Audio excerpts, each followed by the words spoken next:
بسم اللہ الرحمن الرحیم، السلام علیکم ورحمۃ اللہ وبرکاتہ۔ ہمارے آج کے ولاگ کا موضوع گیسٹرو ہے۔ گیسٹرو کا تعارف اور اس کا ہومیوپیتھک علاج۔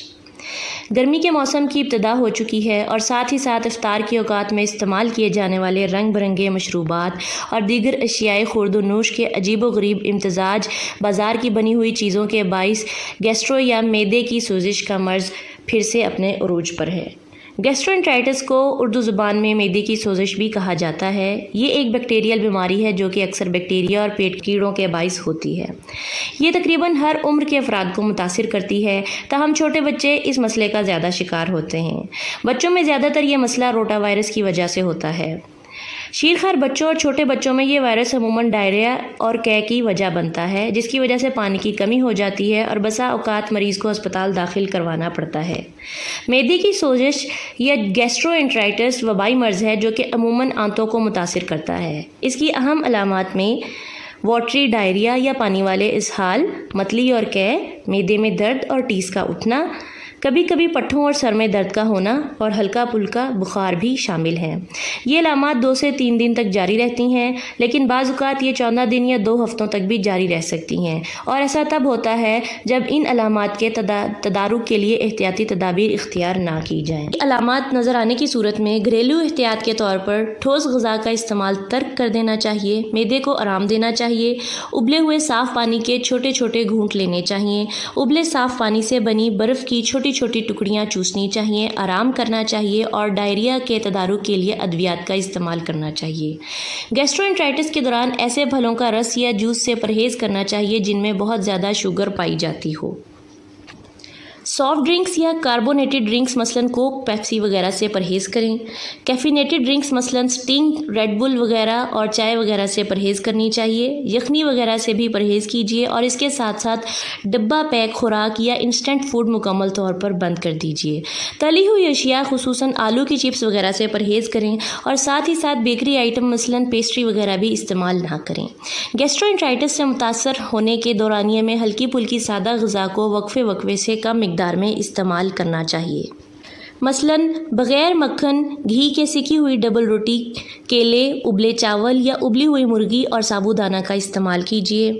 دہی ڈائریا یا گیسٹرو اور اس جیسے متعدد امراض میں مفید ہے، لیکن اس کے استعمال سے پہلے یہ بات یقینی بنا لیجیے کہ دہی میں چکنائی کا تناسب نہ ہونے کے برابر ہے۔ گیسٹرو کے دوران چائے کافی سے بھی پرہیز کرنی چاہیے۔ بعض اوقات لیمن ملا پانی بھی گیسٹرو میں مفید ثابت ہوتا ہے۔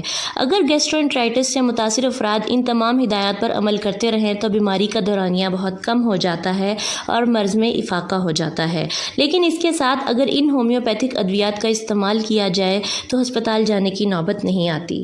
ہومیوپیتھک ادویات میں جو انتہائی اہم ادویات ہیں، ان میں سب سے پہلی دوا کا نام آرسینکم ایلبم 200 ہے۔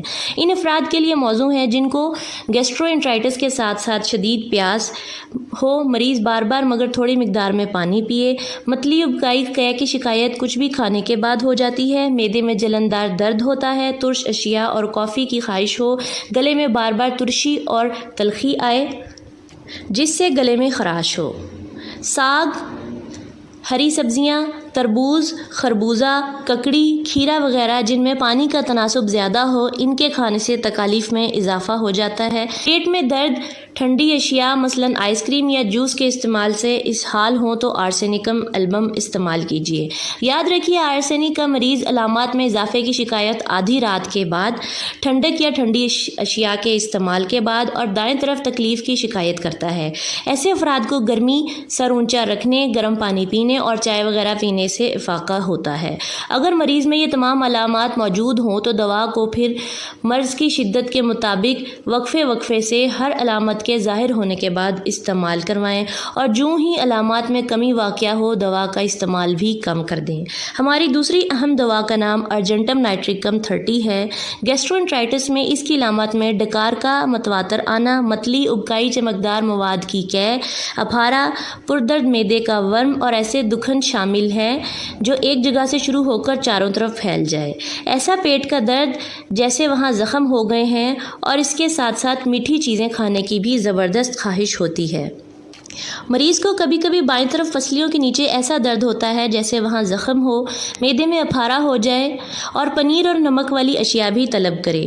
کولیک یا کولنج کی شکایت ہو، پانی جیسا پتلا پخانہ ہو جو کہ بہت زیادہ آواز کے ساتھ خارج ہو، اور اس کے علاوہ پالک جیسے سبز دست کی شکایات بھی ہوں۔ کھانے پینے کے فوراً بعد دست ہو جائیں، میٹھی اشیاء کھانے، جذبات یا انتشار آنے یا غصہ آنے یا خوشی کے بعد دست شروع ہو جائیں تو اس دوا کا استعمال کریں۔ وبا کی علامات میں اضافہ حرارت کی وجہ سے رات کو ٹھنڈا کھانے اور مٹھائی کھانے کے بعد ہوتا ہے۔ کھانا کھانے کے بعد دست آتے ہیں یا کولنج متلی قے کی شکایت ہوتی ہے۔ خواتین میں حیض کے دنوں میں علامات میں اضافہ ہوتا ہے اور علامات خصوصاً بائیں طرف ظاہر ہوتی ہیں۔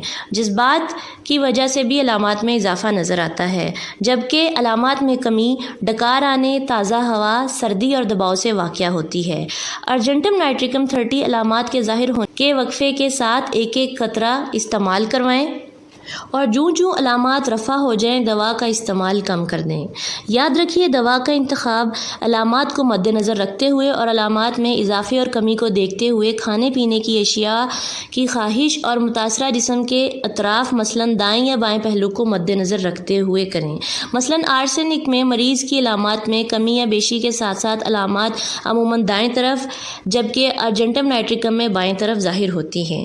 گیسٹروانٹرائٹس یا معدے میں سوزش لاحق ہونے کی صورت میں گھر پر اختیار کی جانے والی احتیاطی تدابیر پر مکمل عمل کرنے کے ساتھ ان دواؤں میں سے ایک کا انتخاب کیجیے اور استعمال کیجیے۔ ضرورت پڑنے پر قریبی ہسپتال یا ڈاکٹر سے معائنہ ضرور کروائیے۔ اس کے ساتھ ساتھ ہمیں دیجیے اجازت۔ ویڈیو پسند آئے تو لائک اور شیئر کرنا اور چینل کو سبسکرائب کرنا اور بیل آئیکن کو دبانا نہ بھولیے۔ ہمیں اپنی دعاؤں میں یاد رکھیے۔ اپنا اور اپنے ارد گرد والوں کا خیال رکھیے۔ السلام علیکم ورحمۃ اللہ وبرکاتہ۔ پاکستان پائندہ باد۔